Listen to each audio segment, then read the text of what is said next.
Moi, je suis très content d'être là et ça me donne l'occasion de synthétiser un peu mon travail et peut-être de vous donner envie d'approfondir avec mon livre. Là, je vais essayer d'apporter une synthèse. Et puis, en fait, comme je fais 3 conférences, ici aujourd'hui à Mulhouse, à Strasbourg demain et à Metz, ça va me donner l'occasion de faire 3 parties. Donc cette première partie aujourd'hui, et ces 3 parties finalement sont un petit peu liées aux 3 aspects du sous-titre, Dieu jaloux, peuple élu, terre promise. Donc aujourd'hui, Dieu jaloux, c'est plus l'aspect religieux que je vais essayer d'aborder. Demain, j'aborderai plus l'aspect social, la manière. Donc c'est un peu toujours la même question et à chaque fois je reviens un peu à la Bible, je vais vous expliquer pourquoi. Et après-demain, j'aborderai plus l'aspect géopolitique, terre promise, et puis donc Israël, le fonctionnement d'Israël, et en quoi peut-être c'est lié à la Bible. Donc il faut que je précise peut-être aussi que je prends une approche historique de la Bible. Et puis quand je dis la Bible, en fait, je veux dire le Tanakh juif. Pour les juifs, c'est le Tanakh. Pour les chrétiens, c'est l'Ancien Testament. On dit souvent la Torah, mais en fait la Torah pour les Juifs c'est le Pentateuque, c'est les 5 livres de Moïse. Bon, le Tanakh c'est tout l'Ancien Testament, à quelques livres près. Vous savez que même entre catholiques et protestants il y a quelques nuances, mais en gros voilà de quoi je parle. J'ai une approche historique de la chose. Et je ne m'intéresse pas aux interprétations chrétiennes ou autres, enfin chrétiennes en particulier, de l'Ancien Testament. Je le précise, parce qu'on peut me reprocher, on peut me dire, oui, mais l'Ancien Testament, il faut le lire à travers le Nouveau Testament. Chacun le lit comme il veut. Moi, je le lis tel que les Juifs le lisent, en fait. C'est mon propos. Évidemment, les Juifs ne le lisent pas tous pareil, mais en gros, j'essaye de le prendre comme un livre qui a été écrit par les Juifs, il y a très longtemps, pour les Juifs. Et en gros, quelle est la compréhension, quelle est son influence dans la mentalité juive en général, dans la représentation du monde, d'eux-mêmes comme peuple, etc. D'accord ? Donc c'est mon objectif. Parce que je le précise, parce que c'est vrai que l'Ancien Testament, il est aussi important pour les chrétiens, et mon propos peut, en tout cas, susciter des questions, peut-être mettre mal à l'aise certains. Bon, mais alors, j'espère que chacun y trouve quelque chose, disons, matière à réflexion, à réfléchir, et puis voilà. Donc une approche historique. D'autre part, je tiens à dire aussi que du fait de cette approche historique, je ne prends pas la Bible comme un livre révélé ou comme un ensemble de livres plus ou moins révélés. Je n'ai pas cette optique, je n'ai pas ce point de vue. On peut me le reprocher, mais je le dis clairement, je le dis franchement. Pour moi, la Bible a été écrite par des gens, à une certaine époque, dans un certain contexte, dans un certain but, et c'est ça qui m'intéresse, c'est de déterminer ce contexte. Par ailleurs, je vais même plus loin, je vais jusqu'à dire que Yahvé, pour moi, est un personnage totalement imaginaire, et qui n'a strictement aucun rapport avec Dieu, ou avec l'Éternel, ou avec la divinité. Ça, c'est mon point de vue. Donc je me permets de vous l'annoncer clairement pour qu'il n'y ait pas d'ambiguïté. Voyez ? En cherchant une métaphore, je me suis dit, Yahvé est un petit peu comme un masque, comme un personnage, c'est un peu comme un acteur. Je dirais qu'Yahvé n'a pas plus de rapport avec Dieu que Brad Pitt avec Achille. Mais pour être plus exact, je dirais peut-être pas plus de rapport avec Dieu que Denis Lavant avec Céline. Voilà. Ça, on est plus... vous voyez, donc c'est 2 choses différentes. Dieu, moi je crois en Dieu, je suis croyant, c'est très important dans ma vie, mais la Bible n'a strictement rien à me dire là-dessus, de mon point de vue. Voyez. Alors, la première chose, le premier point qu'on peut observer dans la Bible d'un point de vue historique, et c'est quelque chose qui a été fait, qui est ancien. Je ne vais pas apporter de grandes nouveautés, je vais apporter peut-être sorte de mettre des choses en lien, mais ce que je dis de l'interprétation historique de la Bible est en général bien connu. C'est pas moi qui l'invente. Par exemple, il est bien connu que le Dieu de la Bible est ambivalent. Il y a un peu 2 visages, puisque Dieu dans la Bible, Yahvé, alors Yahvé ou il y a d'autres mots, est censé être le créateur de l'univers, mais en même temps, dans beaucoup de passages, on voit que c'est le Dieu des Juifs, un Dieu tribal.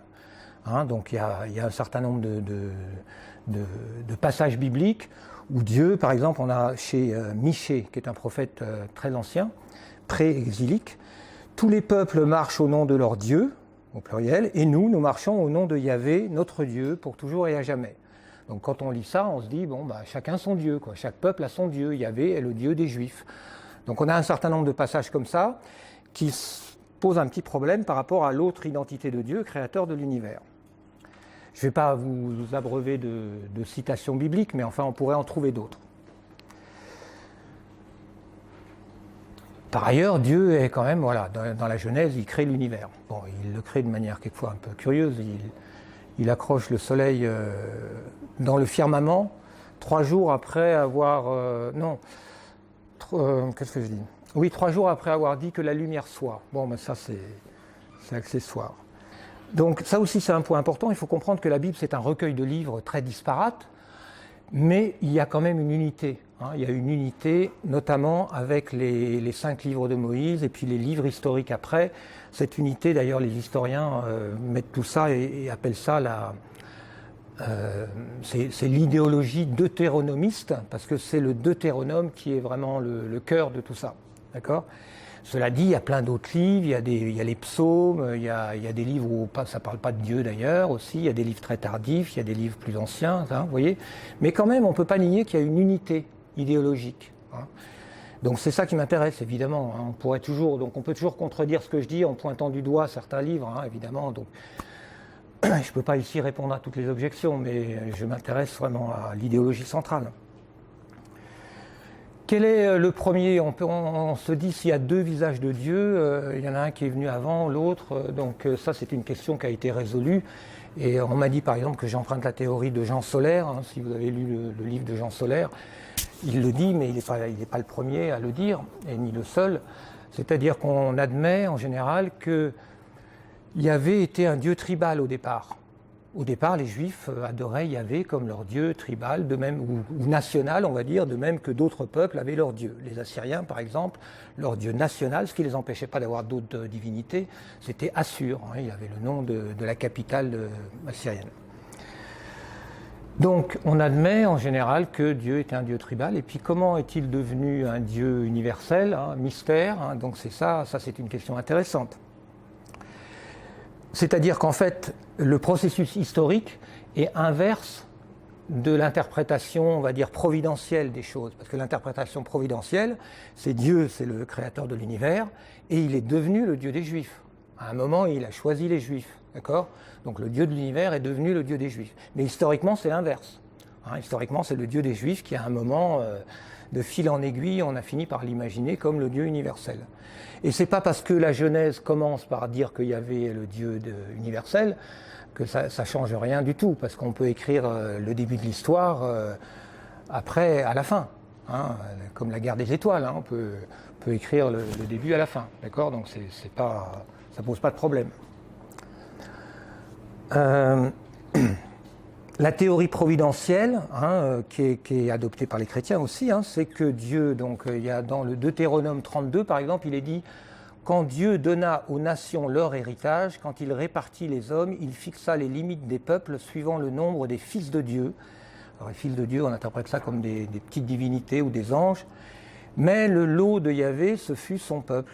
Jacob fut sa part d'héritage. Donc en gros, Dieu, le Père de toute l'humanité, délègue des petits dieux ou des petits anges ou des petites puissances angéliques pour s'occuper de chaque peuple, mais lui, il se garde le peuple élu. Bon, c'est dit dans le Deutéronome, c'est une interprétation providentielle possible. Bon, ça pose des problèmes parce que ces nations et ces petits dieux, après, on voit qu'ils les détestent particulièrement. Donc là, on est déjà face à une première incohérence. Alors, pour essayer de comprendre comment ce Dieu universel est devenu, comment ce Dieu tribal est devenu le Dieu universel, il y a plusieurs passages qui peut-être peuvent nous aider à comprendre. Dans le livre d'Esdras, parce que ce passage, il a probablement été fait durant la captivité, l'exil à Babylone. C'est durant l'exil à Babylone, je vais pas rentrer dans les détails de la datation de la Bible. Quand la Bible a été écrite, ça c'est une question très complexe, je ne vais pas rentrer dedans dans les détails, mais en gros, beaucoup de gens admettent que cette idéologie yaviste, que j'appelle yaviste, la Bible a été ficelée, disons, pendant l'exil à Babylone. Voire même après, bon, il y a plusieurs théories. Donc Esdras, c'est ce juif d'origine lévitique, prêtre, qui guide je ne sais plus combien de centaines ou de milliers de juifs de retour vers la Palestine, après que l'empereur Cyrus les ait financés, même escortés comment dire, mandatés pour rebâtir le temple de Jérusalem. Vous voyez ? Alors dans Esdras, on a par exemple un truc bizarre, c'est qu'on a l'édit de Cyrus. Cyrus, l'empereur perse, produit un édit pour autoriser les Juifs à repartir en Palestine. Et dans cet édit, il dit par exemple, Yahvé, le Dieu du ciel, m'a remis tous les royaumes de la terre et m'a chargé de bâtir un temple à Yahvé, le Dieu d'Israël, qui réside à Jérusalem. Et dans tout l'édit de Cyrus et puis dans Esdras, il y a en fait 4 édits. Il y a plusieurs empereurs qui produisent des édits toujours un peu les mêmes. Et à chaque fois, ils appellent Yahvé le Dieu du ciel. Le Dieu du ciel, il n'y a que là que ça apparaît. C'est un terme qui, en fait, correspond un peu à l'image de Ahura Mazda, qui est le Dieu perse. Le Dieu du ciel, pour les Perses, c'est le Dieu universel. Mais ce qui est intéressant, c'est que quand il n'y a que l'empereur de Perse qui parle de Yahvé comme étant le Dieu du ciel. Partout ailleurs, dans le livre d'Esdras, Yahvé est désigné comme le Dieu des Juifs qui réside à Jérusalem. Il ne réside pas dans le ciel, il réside à Jérusalem. Donc là, c'est intéressant de voir que, du point de vue de celui qui a écrit le livre d'Esdras, en gros, ce qu'on peut lire en filigrane, c'est que pour nous les Juifs, Dieu, Yahvé, c'est le Dieu des Juifs, mais pour Osiris, c'est le Dieu du ciel. Et on peut commencer à réfléchir sur cette base parce que finalement, pour les Juifs, principalement, Yahvé reste le Dieu des Juifs. Mais il est important que pour les Goyim, pour les gentils, il soit perçu comme le Dieu du ciel, le Dieu universel. Vous voyez, donc on a cette double face de Dieu qui est finalement liée à une face qui est pour les Juifs et puis l'autre face qui est pour les autres, pour les non-Juifs. Les non-Juifs doivent croire que Yahvé est le Dieu universel. Mais nous, les Juifs, alors évidemment, je caricature, mais c'est une piste de réflexion pour comprendre comment fonctionne Yahvé dans la Bible. Alors, il y a un autre passage qui nous éclaire aussi, qui nous montre qu'au fond, comment est-on passé du Dieu tribal au Dieu universel ? Eh bien, en fait, vous savez, dans Exode, il y a Dieu qui dit à Moïse je suis Yahvé ton Dieu, tu n'auras pas d'autre Dieu. D'accord ? Logiquement, il parle à Moïse, il parle au peuple élu, je suis votre Dieu, vous n'aurez pas d'autre Dieu. Et là, on est encore dans le... Et d'ailleurs, quand Yahvé parle à Moïse, il se présente comme je suis le Dieu de tes ancêtres, le Dieu de ton père, je suis le Dieu d'Abraham, de Jacob, je suis le Dieu des Juifs. Il le répète sans arrêt, il emploie toutes ces expressions. D'accord ? Donc quand il dit vous n'aurez pas d'autre Dieu que moi, il n'y a rien d'autre que je suis votre Dieu et j'en veux pas d'autre. Il n'y a pas de notion de Dieu universel a priori, sauf si on pense que Dieu parle à tous les hommes. S'il parle à l'humanité entière en disant vous n'aurez pas d'autre Dieu que moi, c'est différent. Mais en réalité, de mon point de vue, du point de vue de l'historien, l'Ancien Testament, la Torah, le Tanakh, a été écrit pour les Juifs. Yahvé parle au peuple élu.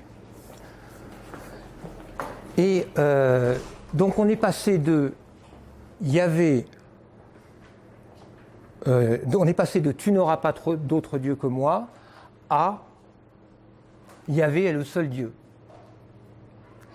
Et là, on a une logique cognitive aussi déjà qui est intéressante parce qu'on comprend que le processus cognitif, c'est nous, Juifs, nous n'avons qu'un Dieu.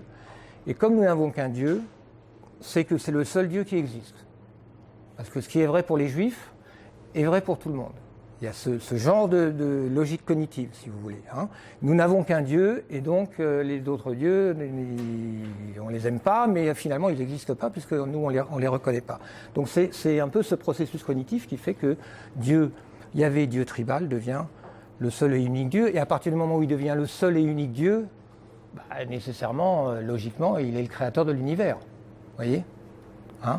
C'est simplement le fait que s'il n'y en a pas d'autre, c'est forcément le créateur de l'univers. C'est la logique. C'est la logique on peut imaginer en tout cas que c'est le processus historique. Il y a un passage biblique qui nous y invite justement, c'est dans le 2 Rois deuxième livre des rois, chapitre 19, on a le roi Ézéchias de Judée qui est menacé par le roi assyrien, qui a déjà détruit Israël et qui menace la Judée. Et le roi d'Assyrie dit à Ézéchias, roi de Judée, « Tu crois que ton Dieu va te délivrer de moi? Les ont-ils délivrés, les dieux des autres nations que nous avons conquis ?» Donc, bon, toi, tu as ton Dieu, Yahvé, et ouais, tous les autres peuples, ils ont leur Dieu, et leurs dieux ne les ont pas protégés, et tu penses que ton Dieu, Yahvé, va te protéger. Alors là, Ézéchias, que fait-il? Il va au temple, il est embêté, il va s'adresser à Yahvé, et il lui dit, « Yahvé, Dieu d'Israël, qui siège sur les chérubins, c'est toi qui es seul Dieu de tous les royaumes de la terre. C'est toi qui as fait le ciel et la terre. Il est vrai, Yahvé, les rois d'Assyrie ont exterminé les nations. Ils ont jeté au feu leurs dieux, car ce n'était pas des dieux, mais l'ouvrage de main d'homme, du bois et de la pierre. Alors ils les ont anéantis. Mais maintenant, Yahvé, notre Dieu, sauve-nous de sa main, je t'en supplie, et que tous les royaumes de la terre sachent que toi seul est Dieu, Yahvé. » Donc on a un petit peu, on a le roi d'Assyrie qui parle de Yahvé comme étant le dieu tribal, en disant tu crois que ton dieu national ou tribal va te protéger. Et on voit Ézéchias qui, par le simple fait de prier Yahvé, va décréter que non, finalement Yahvé, moi je dis que non, ce n'est pas le Dieu d'Israël, c'est le Dieu de l'univers. Donc forcément il va gagner. Et il gagne évidemment, les Assyriens n'envahissent pas la Judée. Sauf que les chroniques assyriennes nous informent qu'en réalité, la Judée a quand même payé tribut pour être épargnée. Mais ça, la Bible ne le dit pas. Alors,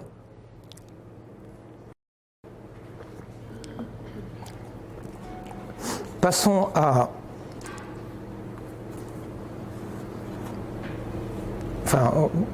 Finalement, donc, ce qu'il faut comprendre, c'est... comment est apparu le monothéisme judaïque. Voilà, comment est apparu le monothéisme judaïque? Eh bien, en fait, il est apparu par l'intermédiaire de ce qu'on appelle la monolatrie. La monolatrie, c'est un terme qui désigne le fait d'admettre qu'il y a une pluralité de dieux, mais de n'en adorer qu'un seul. On appelle ça la monolatrie. D'accord? Donc, on est passé par là avant d'arriver au monothéisme hébraïque ou juif. Mais le monothéisme hébraïque juif, du coup, il faut bien comprendre que c'est un monothéisme exclusif, c'est-à-dire je n'adore qu'un seul Dieu et je n'en accepte aucun autre. C'est important parce qu'en réalité, l'idée d'un seul Dieu créateur de l'univers ou d'une divinité suprême créatrice de l'univers et père de l'humanité, en réalité, contrairement à ce qu'on croit souvent, elle tombe sous sens et elle a toujours été admise par pratiquement tous les peuples, que ce soit les peuples civilisés comme les Grecs, tous les philosophes grecs qui ont fait un peu de métaphysique, ça leur pose aucun problème, l'idée qu'il y a un Dieu suprême. Mais dans ce monothéisme, on va dire, inclusif ou philosophique, ça n'empêche pas qu'il y a plein d'autres dieux. Il peut y avoir des divinités, mais le divin forme une unité. D'accord ? Ce n'est pas des dieux comme ça qui sont indépendants, c'est le monde divin qui a une unité dans le monde divin et donc on peut imaginer qu'il y a un Dieu suprême. D'accord ? Donc ça, c'est ce qu'on peut appeler le monothéisme inclusif. Le monothéisme juif est complètement différent. Et il se ressemble, mais en réalité, il arrive par un chemin différent. J'exclus tous les dieux, il n'en reste plus qu'un. Donc c'est le créateur de l'univers. D'accord ? Alors que la démarche classique de toutes les civilisations antiques, c'est le contraire, c'est qu'il y a plein de dieux, mais tout ça, finalement, ça forme une unité, et au-dessus, il y a un Dieu suprême.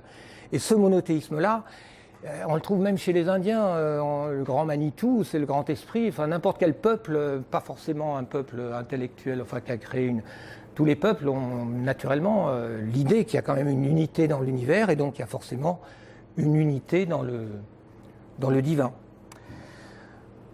Donc c'est important de bien comprendre que le monothéisme judaïque n'a pas inventé le monothéisme, non, il a inventé le monothéisme exclusif. Un seul Dieu et aucun autre. Alors finalement, donc, tout ça c'est intéressant aussi pour comprendre la mentalité juive, parce que c'est ça aussi qu'on veut essayer de comprendre, parce que finalement cette dualité ou cette ambivalence entre Dieu tribal et Dieu universel, eh bien c'est elle qui explique et nourrit cette ambivalence du judaïsme. Le judaïsme est-il une identité ethnique Où est-il une mission universelle, hein? Ça, je pense que quand on comprend un petit peu le fonctionnement de la mentalité juive, on comprend qu'il y a un problème, il y a une ambivalence, hein. Les Juifs ont tendance à parler tout le temps d'universalisme et se considèrent comme des universalistes, mais en réalité, on voit bien que d'un autre côté, ils sont quand même extrêmement tribalistes.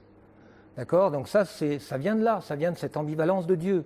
Parce que pour les Juifs, en réalité, ça c'est ce que dit d'ailleurs un auteur que je cite beaucoup d'auteurs juifs dans mon livre, je m'appuie beaucoup sur des auteurs juifs pour comprendre comment les Juifs pensent, hein, c'est la moindre des choses. Donc il y en a un qui dit, par exemple, qui explique en fait pour les Juifs pieux, Dieu est juif. C'est-à-dire que les Juifs pieux s'adressent à Dieu comme s'il était juif. D'ailleurs, on le retrouve on peut le voir dans un certain nombre de films, par exemple. Je ne sais pas si vous avez vu, par exemple, Le violon sur le toit. On a le héros, je ne me rappelle plus comment il s'appelle, mais il s'adresse à Dieu comme si c'était un parent, hein. Donc les Juifs pieux ont une sorte d'approche de Dieu comme si Dieu était juif. Mais il est important de parler aux gentils en leur disant que oui, que Dieu, c'est quand même le Dieu de l'univers. Vous voyez, donc cette ambivalence, elle est intimement liée à cette ambivalence du judaïsme, hein, soit religion universaliste, soit identité tribale. D'accord? Ça, c'était un premier point.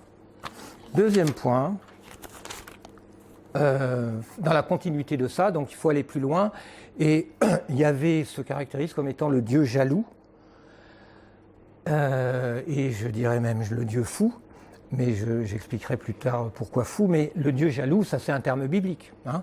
Yahvé est le Dieu jaloux, c'est sa caractéristique principale, hein, dans la Bible, d'accord? Et sa jalousie veut dire qu'il n'accepte pas que son peuple s'approche, hein, à n'importe quelle autre divinité. Donc cette jalousie de Yahvé, si on pense à Yahvé comme Dieu tribal, ça fait de Yahvé une sorte de... Là j'anticipe un peu sur la suite, mais un peu une sorte de sociopathe parmi les dieux. D'accord? Un dieu qui ne tolère pas les autres dieux, qu'est-ce que c'est que ça? Dans les autres civilisations, ça n'a pas de sens. Les Égyptiens, par exemple, considèrent que les dieux forment une société, hein, et les choses vont bien quand les dieux s'entendent entre eux. Quand ils commencent à se chamailler, ça va tout rien ne va plus dans l'univers, hein, d'accord? Donc cela fait de Yahvé ce qu'on appelle un dieu théoclaste, hein. C'est un terme qu'emploie un égyptologue intéressant qui est Yann Assmann. Le dieu théoclaste, le dieu qui détruit les autres dieux. Également, Exode... Non, on va passer à autre chose. Donc, alors, ça c'est la première caractéristique de Yahvé. Le commandement principal de Yahvé à son peuple élu, c'est vous détruirez les autres dieux, les autres sanctuaires. Vous ne vous approcherez pas des autres cultes. Vous n'aurez rien à faire avec n'importe quel autre culte. Mais ça va plus loin parce qu'en réalité, non seulement ça, mais en plus, vous n'adorerez Yahvé que à Jérusalem, nulle part ailleurs. Au point que certains se demandent si en réalité le monothéisme juif n'est pas tout simplement issu d'une volonté de monopole du clergé de Jérusalem, tout simplement, hein. Quelque part, on peut se dire, au fond, tout ça, c'est juste parce qu'un clergé veut monopoliser le culte, point barre, hein, parce que lorsque les Israéliens, donc, qui sont devenus des Samaritains vaguement entre-temps, mais eux ont un autre sanctuaire dans lequel ils adorent le même Yahvé, eh bien, Josias, roi de Judée, lorsqu'il conquiert la Samarie, il fait raser le sanctuaire de Bethel, donc ce sanctuaire dédié à Yahvé, mais pas à Jérusalem, plus haut. Et tous les prêtres, je cite, tous les prêtres des hauts lieux qui étaient là furent immolés par lui sur les autels.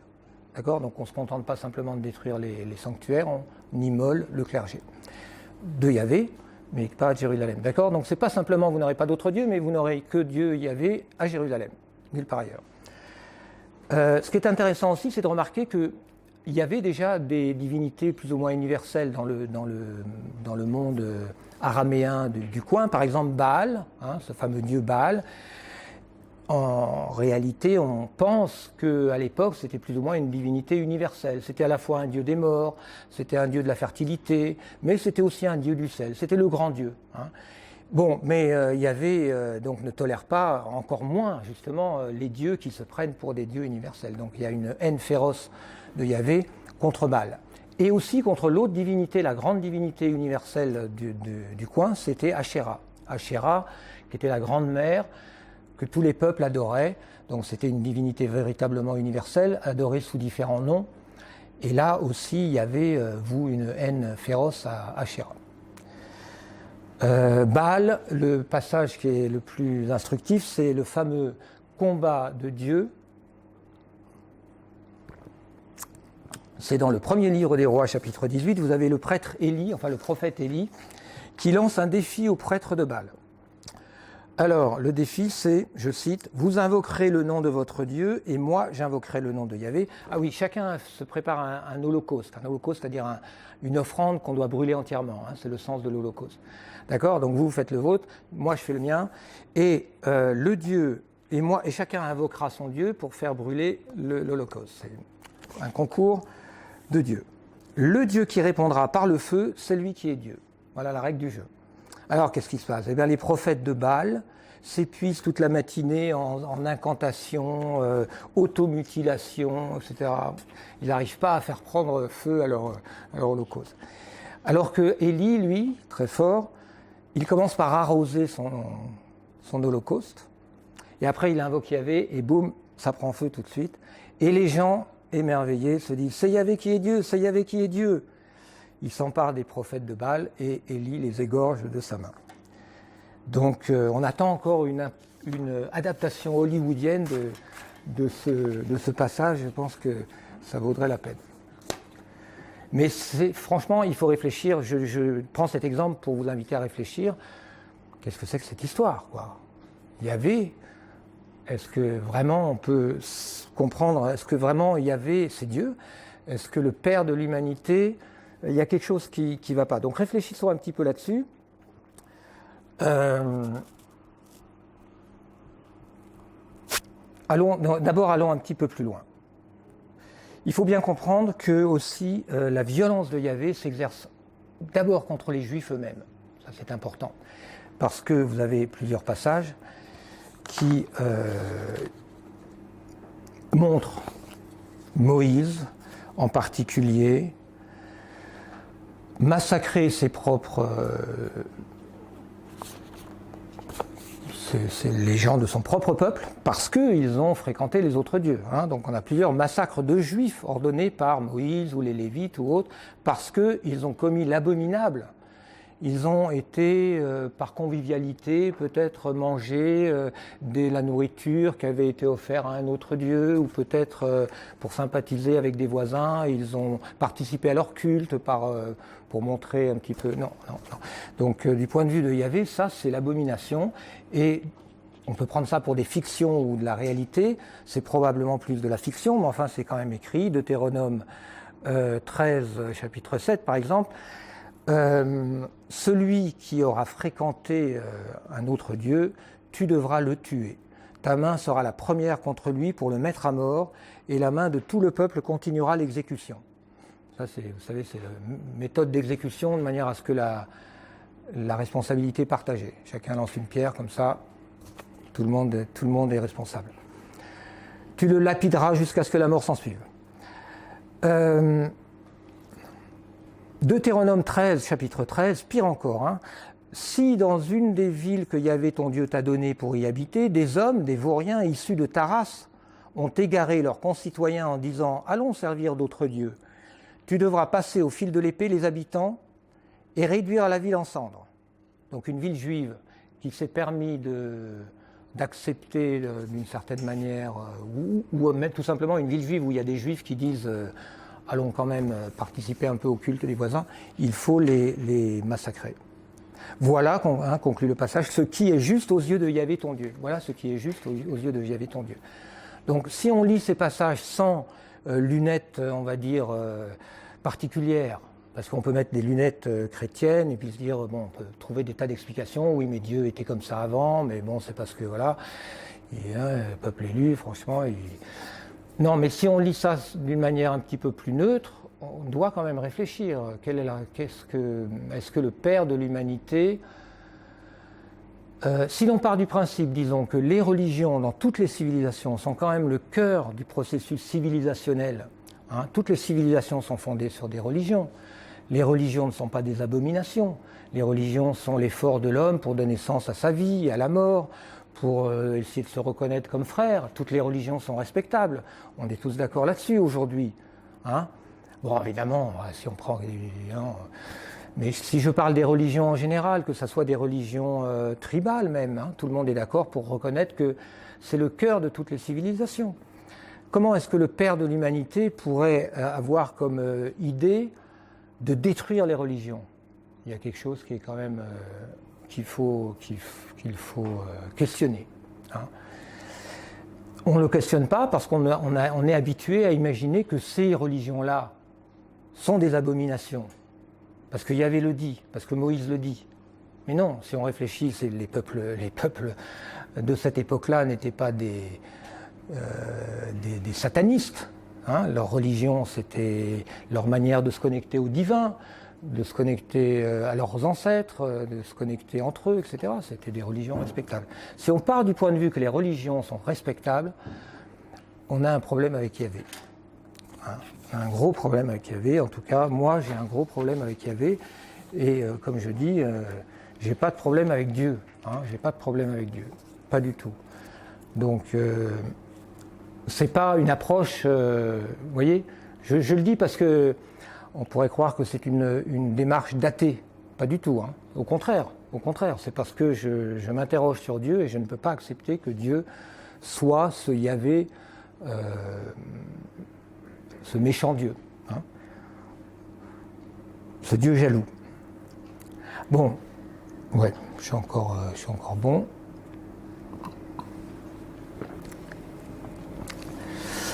Il y a un passage qui est intéressant pour comprendre justement cette ambivalence entre Dieu tribal et Dieu universel. C'est pas un passage de la Bible, c'est un épisode historique. Ça se passe en 167 avant Jésus-Christ. L'empereur Séleucide, c'est-à-dire c'est un grec descendant des généraux d'Alexandre le Grand, c'est au tournant du millénaire, là, au tournant juste avant l'an 0, quoi, on va dire, qui contrôle un vaste empire, dont la Palestine, à un moment décide de mettre la statue de Zeus dans le temple de Jérusalem. Vous connaissez peut-être cette histoire. C'est l'histoire qui a déclenché la guerre des Maccabéens. Ça a déclenché une révolte qui a duré plusieurs générations des Juifs contre le pouvoir grec, hein, des Séleucides, et qui a abouti à la première monarchie, enfin les Hasmonéens, etc. Bon, d'accord. Donc ça a eu un impact très important. Et nous aussi, dans notre culture chrétienne, on est habitué à considérer, c'est abominable ce que voulait faire l'empereur Antiochos, mettre la statue de Zeus dans le temple de Yahvé. C'est abominable. Mais non, en réalité, c'était tout naturel. Du point de vue d'Antiochos, qui, en écoutant les Juifs lui disent « mais Yahvé, c'est le Dieu universel ». Ah bon, bah alors c'est le même que Zeus. Évidemment, il a plusieurs noms, et chacun lui donne le nom qu'il veut, vous voyez. Donc il y avait une logique tout à fait normale, hein, de la part d'un empereur qui gère un royaume, un vaste royaume, qui est soucieux d'un peu d'harmoniser les cultes, au moins de créer... Il n'a pas mis sa statue, hein, il voulait mettre la statue de Zeus Olympios. C'était pas la sienne. D'accord ? Eh bien ça, non, c'est intolérable pour le clergé yaviste. Hein, non, c'est intolérable. Et pourquoi c'est intolérable ? C'est parce qu'il y avait, oui, il est le Dieu universel, mais bon, c'est quand même le Dieu des Juifs. Vous voyez, le Dieu universel est juif. Voilà, hein, ça résume tout. Le Dieu universel est juif. Donc, il y a... vous voyez, hein, là, j'essaye d'illustrer les processus cognitifs qui sont ancrés dans la Bible. Ils sont ancrés dans la Bible et ils informent toute la mentalité juive, la manière dont les Juifs voient non seulement le Dieu, mais voient le rapport entre leur identité tribale et cette espèce d'universalisme. Et nous, on perçoit ça comme une contradiction, mais eux, pas forcément. Parce que le Dieu universel est juif, ça ne leur pose pas de problème. C'est-à-dire que, ça leur pose des problèmes en réalité, hein, mais je veux dire, ça a été profondément intériorisé. Mais ça crée quand même des tensions, ça crée des névroses. Hein.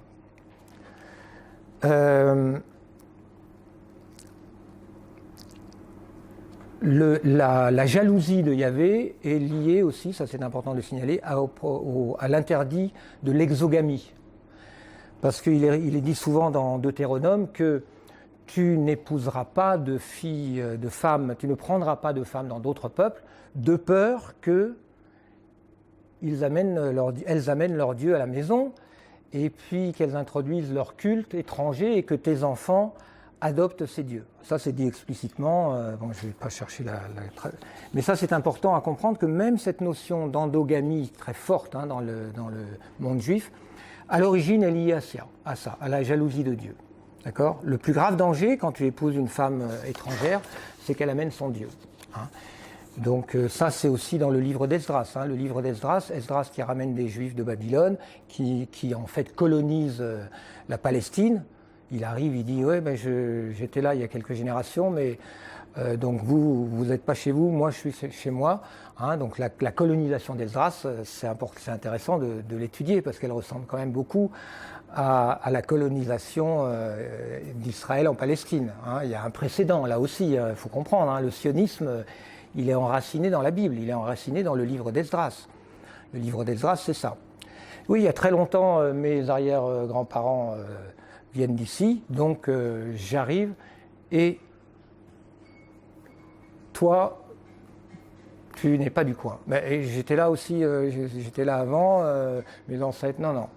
Toi, probablement, donc il y a une explication comme quoi peut-être vous savez qu'en théorie, la Bible explique que ces Judéens n'étaient plus des vrais Judéens, c'était des colons assyriens, on ne sait pas trop, ils étaient perdus les pauvres. Donc on a dans Esdras aussi cet impératif, ce commandement d'endogamie très fort. Parce que quand il arrive, il y avait déjà des Juifs qui étaient venus de Babylone, enfin c'est une histoire compliquée, et eux ils avaient pris femme parmi les peuples locaux, qui se considéraient eux comme Juifs d'ailleurs. Hein, bon. Donc Esdras les a obligés à chasser leurs femmes et les enfants que ces femmes leur avaient donnés. Alors, le Dieu jaloux, donc ça c'est... donc, tout ça a des conséquences très profondes sur... Hein, c'est l'histoire de Dieu. Dieu ne supporte pas les dieux étrangers. En réalité, ça a une influence très forte sur l'attitude des Juifs vis-à-vis des autres nations, des autres peuples. D'accord ? L'attitude de Yahvé par rapport aux dieux des autres peuples est directement, évidemment, héritée sous forme de problèmes d'attitude. Et dans mon livre, je développe un peu cette théorie que du Dieu psychopathe, parce que un sociopathe ou un psychopathe, en gros, on ne va pas faire une théorie psychiatrique, mais en gros, vous savez à peu près ce que c'est un type qui n'a aucune empathie, hein, donc qui ne vit que dans un rapport de pouvoir, mais qui par contre est le roi de la manipulation et peut apparaître comme extrêmement charmant, mais bon, hein, c'est ça le psychopathe en gros. Hein. Ou le sociopathe, alors les deux termes sont un peu équivalents, mais quand on dit sociopathe, on insiste sur le fait qu'il n'a pas de capacité de socialisation au sens authentique du terme. Il fait semblant, mais il ne socialise pas.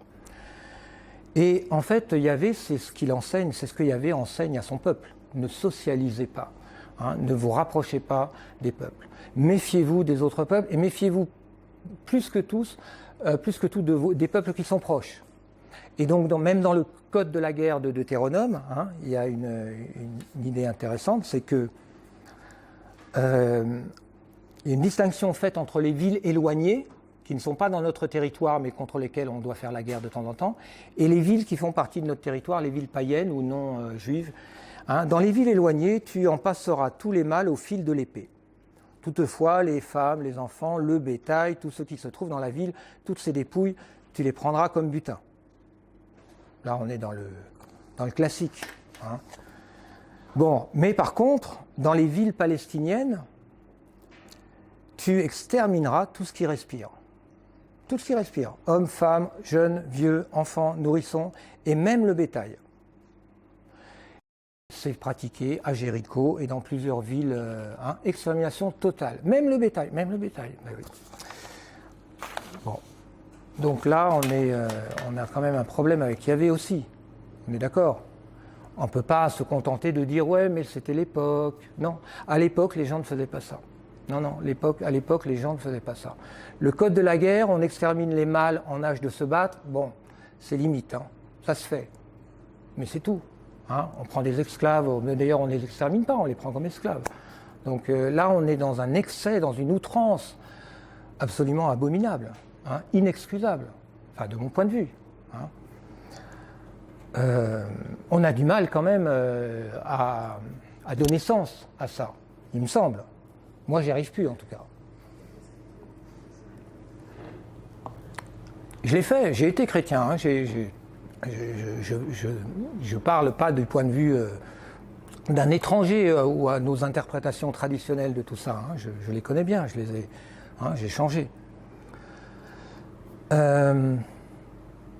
Vous avez des passages dont, par exemple, Saül ou Saul, bon, Saül, dont David prend la place, hein, vous savez, ce roi de Judée.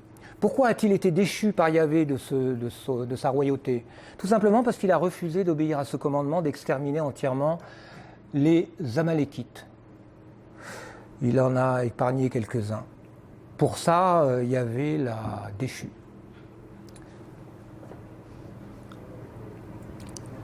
Donc, la leçon de la Bible. Quelle est la leçon de la Bible qui imprègne la mentalité juive? Profondément. Que les Juifs lisent la Bible ou pas, c'est pas tellement important. Et ils en sont nourris directement ou indirectement, hein, d'accord? Là, je lis un passage de mon livre, comme ça me repose un peu. Le comportement de Yahvé à l'égard de son peuple dans l'histoire biblique ressemble à celui de ce père psychopathe, qui transmet à son fils cette idée ne fraternise avec personne. Ceux que tu prends pour tes amis sont tes pires ennemis. Méfie-toi de tout le monde. D'accord? Ne t'approche de personne. Garde tes distances, fais semblant. Voilà, c'est le père psychopathe, hein, ce que j'appelle le père psychopathe. Alors le père psychopathe produit des névrosés, on est d'accord, hein, ou des psychopathes, hein, enfin des gens qui ont un problème de socialisation. Bon, et la psychologie collective juive est celle du fils du psychopathe, hein, c'est mon diagnostic en quelque sorte. C'est-à-dire un peuple qui a été sous l'influence de ce Dieu Yahvé pendant tellement de siècles qu'ils ont profondément intériorisé cette incapacité à socialiser avec les autres peuples, tout en développant aussi une incroyable capacité à faire semblant. Vous voyez, on est dans un... Quand je dis ça, je dis rien de bien extraordinaire, parce que Freud lui-même disait que la religion est une névrose collective. Freud était juif. Il parlait aussi de Dieu comme étant la projection du Père. Hein, Dieu, c'est le Père.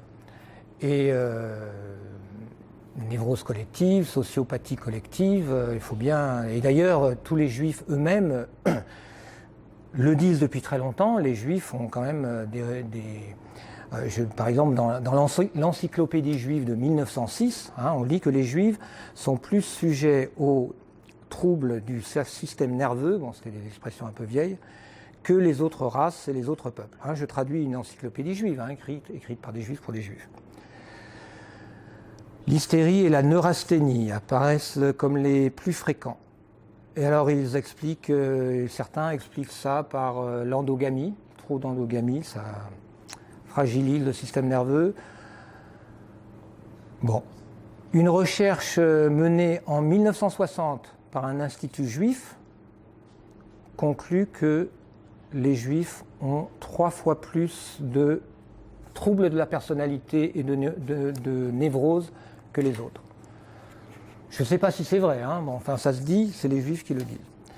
Mais moi je pense que, si vous voulez, l'idée que l'on se fait de Dieu, forcément, a un impact psychologique.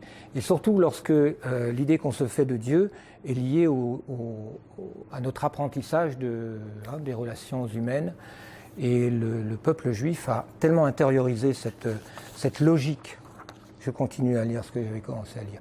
Donc Yahvé est un père pour son peuple, mais c'est un père possessif. Hein. Vous serez pour moi un bien personnel, il dit en Exode 19. Un Dieu qui, pour maintenir son peuple sous contrôle, l'empêche de former toute alliance empathique avec d'autres peuples. Hein, on a bien vu ça. Et sympathiser nouer de la convivialité avec un autre peuple, dans le monde antique, ça suppose un minimum de respect pour ses dieux. Parce que quand on mange, par exemple, quand on partage la table d'un autre peuple, on mange de la nourriture qui a été offerte à un autre dieu, nécessairement. Tout au moins s'il y a de la viande. Hein. À l'époque, tout animal est offert aux dieux avant d'être consommé. Bref, la leçon de Yahvé, la leçon de la Bible, c'est n'ayez aucune sociabilisation, ne sympathisez pas, ne fraternisez pas, ne vous rapprochez pas des autres peuples. C'est un commandement psychopathique, sociopathique. D'accord ? Les Juifs sont sommés de placer leur entière confiance en Yahvé seulement, c'est-à-dire, en réalité, évidemment, Yahvé, qui c'est Yahvé ? C'est celui que font parler les prêtres. Hein ? Yahvé est une fiction, de mon point de vue. Yahvé est le personnage dont se servent des prêtres pour garder le contrôle sur leur peuple.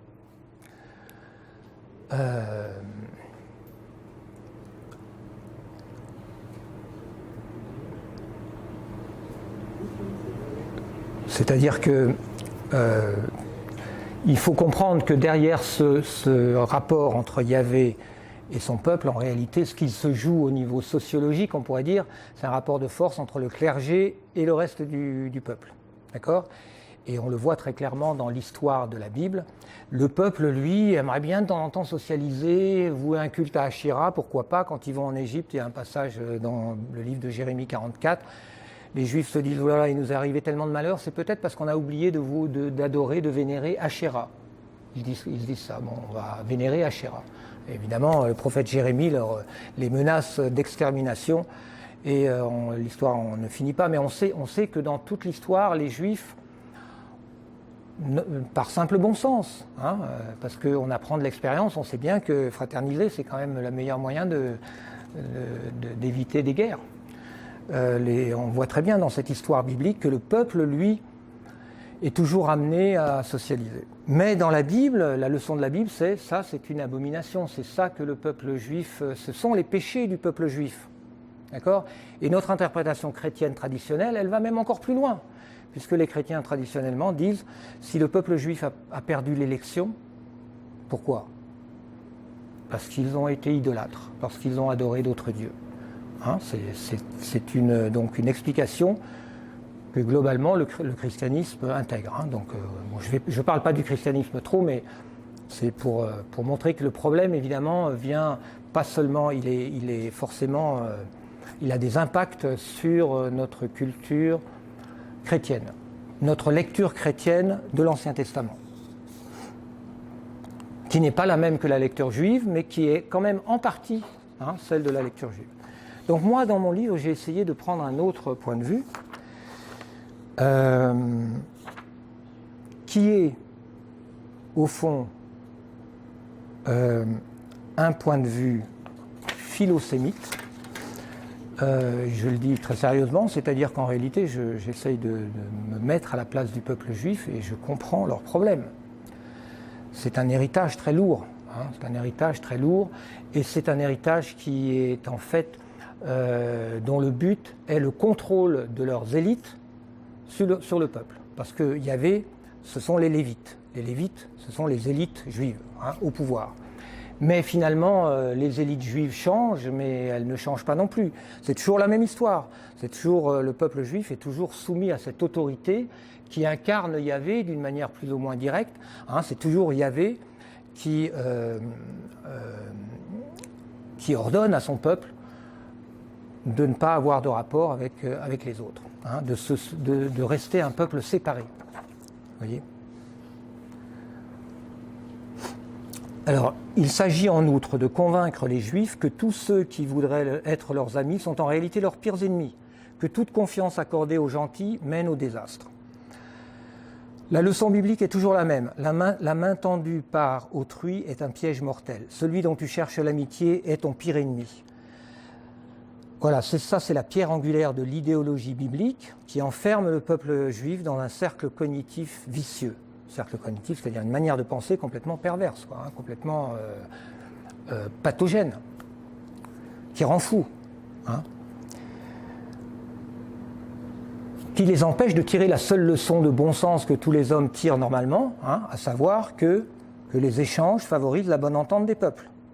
tandis que le refus des contacts engendre l'hostilité. Selon la Bible, le peuple élu n'a d'obligation qu'envers Yahvé, jamais envers ses voisins. Et c'est toujours Yahvé qui les dirige contre son peuple, qui dirige les ennemis contre son peuple. C'est aussi Yahvé qui va de temps en temps mobiliser les ennemis de la Judée contre la Judée, etc. Voilà. Bon, je vais passer sur certains passages. Maintenant, je vais aborder un dernier aspect qui est important. Et je fais remarquer que, en disant cela, finalement, je renoue avec une ancienne tradition chrétienne, puisque les chrétiens avant étaient encouragés à prier pour les Juifs, hein, pour les libérer, pour qu'ils soient libérés de leur prison. Sauf qu'évidemment, moi, je n'ai pas pour optique de les amener à Jésus-Christ. Hein, je pense que le problème n'est pas là. Mais c'est une démarche empathique. Je suis anti-yaviste, je suis même anti-sioniste, mais je ne suis pas antisémite. Je suis philosémite. Hein, c'est-à-dire que j'essaye de développer, et d'ailleurs je cite surtout des livres juifs, j'essaye de développer cette vision des choses qui me semble vraie, et de dire aux juifs, vous êtes complètement manipulés par vos élites depuis 2500 ans. Hein, les élites qui incarnent toujours Yahvé d'une manière ou d'une autre. Hein, on vous a dressé pour être soumis à cette autorité, à ce père fou, hein, ce père sociopathe. Voilà.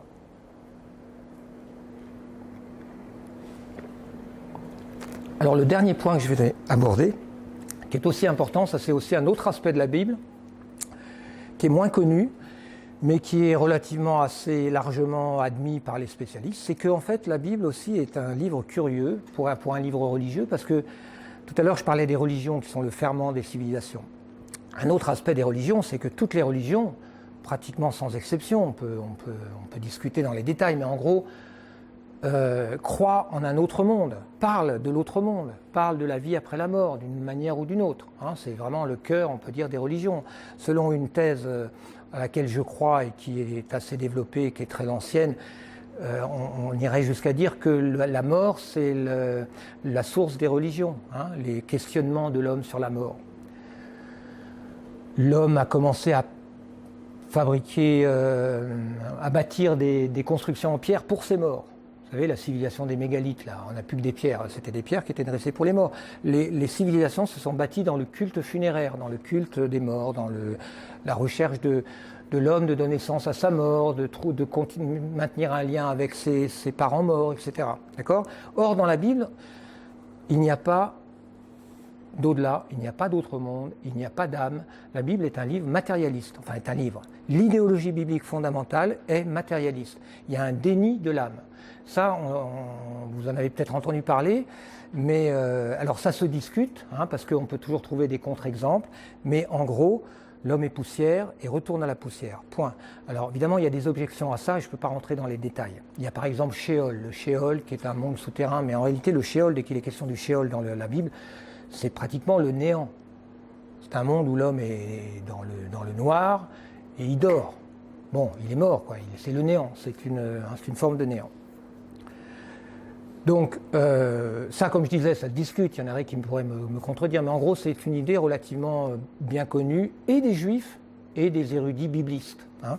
Il y a au cœur de la Bible un truc bizarre, qui est la négation, un truc bizarre pour une religion, qui fait de l'hébraïsme ancien ou du judaïsme ancien, au fond, une anti-religion, hein, du point de vue du monde antique. Une anti-religion. Si la religion, c'est ce qui permet à l'homme de se relier à l'autre monde ou au divin, bah, le yavisme est une anti-religion, puisqu'il affirme, il déclare qu'il n'y a pas d'autre monde. On n'a pas dans le yavisme, dans le judaïsme en général, de mythologie de l'autre monde. Et d'ailleurs, même Yahvé n'est pas un dieu de l'autre monde. C'est pour ça que d'une certaine manière, si on définit un dieu comme un personnage de l'autre monde, on peut dire que Yahvé n'est même pas un dieu. Yahvé est un roi. Il gouverne sur terre. D'accord ? C'est un roi très pratique parce qu'il est invisible, éternel, et il ne parle qu'à travers ses prêtres. Hein ? Mais en réalité, sa fonction, il émet des lois éternelles et intouchables, évidemment, parce que c'est Dieu. Mais vous voyez, en réalité, c'est un roi. Hein, Yahvé. Ce n'est pas un dieu au sens classique du terme. Ce n'est pas un dieu de l'autre monde. Les mythologies de l'autre monde, vous savez, ce sont des héros qui vont dans l'autre monde ou qui vont chercher leur épouse bien-aimée dans l'autre monde, qui la ramènent. La mythologie grecque et romaine en est pleine. Mais toutes les mythologies du monde ont plein de mythologies comme ça. Pas le peuple juif. Le peuple juif n'a rien qui ressemble à ça. Le peuple juif n'a pas de héros enfin dans la Bible, dans la culture biblique, il n'y a pas de héros au sens grec du terme, c'est-à-dire un personnage qui est divinisé, qui est plus fort que la mort, qui échappe à la mort, et qui va pouvoir devenir un dieu, qui va aider son peuple. Ça n'existe pas du tout dans la Bible. Alors il y a quelques exceptions qui confirment la règle. Il y a le prophète Élie, qui n'est pas mort. Il a été emporté dans un chariot de feu. Bon, ben ça, c'est des exceptions qui confirment la règle. Il y en a quelques-unes. Mais si on les regarde bien, d'ailleurs, c'est intéressant de remarquer que ce sont toujours des exceptions qui viennent d'Israël, c'est-à-dire du royaume du Nord. Élie est un personnage du Nord. Parce que le yavisme, en réalité, j'ai pas eu le temps de le dire, c'est une idéologie qui s'est structurée, qui s'est cristallisée en Judée, dans le Sud. En piratant ou en s'appropriant des traditions d'Israël qui, elles, étaient différentes. Israël, on imagine, avant la destruction par les Assyriens, admettait le pluralisme religieux, vouait un culte à ses grands morts, dont Moïse, il y avait un sanctuaire de Moïse là-bas, etc. D'accord ? Donc ça, c'est le yavisme de Judée qui a détruit tout ça. Je vais lire maintenant quelques passages de penseurs juifs qui disent des choses, qui disent ce que je viens de dire en gros. Par exemple, Harry Watton est un rabbin qui écrivait en 1939 aux États-Unis un livre, A Program for the Jews, un programme pour les Juifs, donc c'est un livre qui s'adresse aux Juifs. Jéhovah, bon il l'appelle Jéhovah, mais c'est Yahvé, est différent de tous les autres dieux. Tous les autres dieux résident au ciel. Pour cette raison, toutes les autres religions se préoccupent du ciel et elles promettent toute récompense dans le ciel après la mort. Le judaïsme se préoccupe seulement de cette terre et promet toute récompense ici même sur cette terre. Je cite plusieurs passages de ce livre. La religion des Hébreux, en fait, était intensément matérialiste, et c'est précisément ce qui lui a donné une réalité persistante et efficace. La Bible parle d'une immortalité ici même sur terre. En quoi consiste cette immortalité ? Elle consiste en ceci: l'âme continue de vivre et de fonctionner à travers les enfants et les petits-enfants et tous leurs descendants. Par conséquent, quand un homme meurt, son âme est réunie à son peuple. Abraham, Isaac, Jacob, Moïse et tous les autres continuent de vivre dans le peuple juif. Et un jour, ils vivront dans toute la race humaine. Voilà l'immortalité du peuple juif, telle qu'elle a été connue des juifs de tous les temps. D'accord ? Donc la seule immortalité, c'est l'immortalité génétique, dans la descendance. Et évidemment, ça c'est lié encore une fois à l'impératif de l'endogamie et à cette obsession pour la lignée, pour le lignage dans la mentalité juive. Rien n'est pire que de ne pas avoir d'enfants. Mais ça va plus loin que le génétique. Ça veut dire qu'en réalité, si je lis d'autres auteurs juifs, j'aurais l'idée que... Alors, Harry Watton, encore une fois, ça c'est une citation qui va un peu plus loin. Les juifs qui possèdent une compréhension plus profonde du judaïsme savent que la seule immortalité qu'il y ait pour le juif est l'immortalité dans le peuple juif. En fait... Bon, ça, il faudrait d'autres exemples pour l'illustrer, mais en réalité, les Juifs ont une notion de l'immortalité du peuple juif. D'accord ? Donc, tout ce déni, tout ce qu'ils n'investissent pas dans cet imaginaire de l'immortalité personnelle, est investi dans cet imaginaire du peuple éternel. Le peuple juif est éternel. Il n'y a pas de voilà. Ça c'est très important parce que ça explique à la fois cette force incroyable du peuple juif, ce côté absolument extraordinaire, cette capacité extraordinaire à durer. Ça vient de cet investissement très profond des Juifs dans cette idée. Ils ne sont éternels qu'à travers le peuple juif. C'est pour ça d'ailleurs que beaucoup de Juifs qui se rebellent beaucoup de Juifs ont des rapports très très tendus avec leur propre tradition. Mais en vieillissant, très souvent, c'est peut-être un petit peu pareil dans toutes les cultures, on finit au fond par revenir dans une identité ethnique. D'accord ? Donc, le caractère matérialiste de Yahvé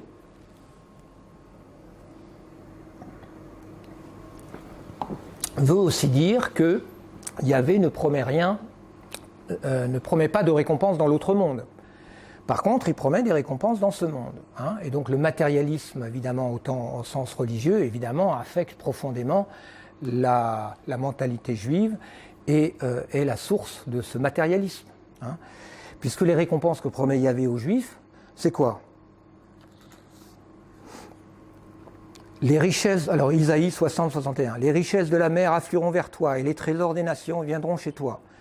Tu suceras le lait des nations, tu suceras les richesses des rois. Des étrangers se présenteront pour, etc. Bon. Vous vous nourrirez des richesses des nations. Hein. C'est le commandement de Dieu. Dieu dit au peuple élu, vous vous nourrirez des richesses des nations. C'est votre récompense. Et donc, ce suprémacisme juif, il est dans la Bible. Vous dominerez les nations, hein, vous gouvernerez les nations. C'est pour ça que pour finir, alors, on pourrait parler de l'argent. On pourrait citer Marx, hein, Karl Marx. L'argent est le Dieu jaloux d'Israël. Hein, tout ça, ce matérialisme évidemment, est lié à cet amour de l'argent. Qui n'est pas répréhensible du point de vue de l'enseignement biblique. Hein, au contraire, puisque même d'ailleurs asservir les autres peuples se fait par la dette. Hein, Deutéronome 15, « Si Yahvé ton Dieu te bénit comme il l'a dit, tu prêteras à des nations nombreuses, sans avoir besoin de leur emprunter, et tu domineras des nations nombreuses sans qu'elles te dominent. Tu domineras les nations par la dette. Hein, » c'est en Deutéronome 15. C'est Dieu hein, qui ordonne ça, donc c'est bien, du point de vue juif. Il faut comprendre. Hein. Pour finir, si on prend cette idée au sérieux, Yahvé dit au peuple juif, encore une citation, Deutéronome 28, « Si tu obéis vraiment à la voix de Yahvé ton Dieu, en gardant et pratiquant tous ses commandements, que je te prescris aujourd'hui, Yahvé ton Dieu t'élèvera au-dessus de toutes les nations de la terre. » Isaïe 49, « Les rois se prosterneront devant toi, ils lécheront la poussière de tes pieds. Tandis qu'à tes oppresseurs, je ferai manger leur propre chair. » Isaïe 60, « Les richesses de la mer afflueront vers toi, bon, etc. Yahvé promet à son peuple de dominer les nations. Or, Matthieu chapitre 4, versets 8-10. Qui promet à Jésus de dominer les nations ? Hein, le diable le prend Jésus avec lui, sur une très haute montagne. Il lui montre tous les royaumes du monde avec leur gloire et il lui dit « Tout cela je te le donnerai, si, te prosternant, tu me rends hommage. » Et Jésus a répondu « Retire-toi, Satan. » Qui est Yahvé hein. Quelqu'un a dit, je crois que c'est Baudelaire, que la plus grande ruse du diable est de faire croire qu'il n'existe pas. Moi, je pense qu'il y en a une plus grande encore. La plus grande ruse du diable n'est-elle pas de se faire passer pour Dieu ? Et je termine là-dessus, sur ma question.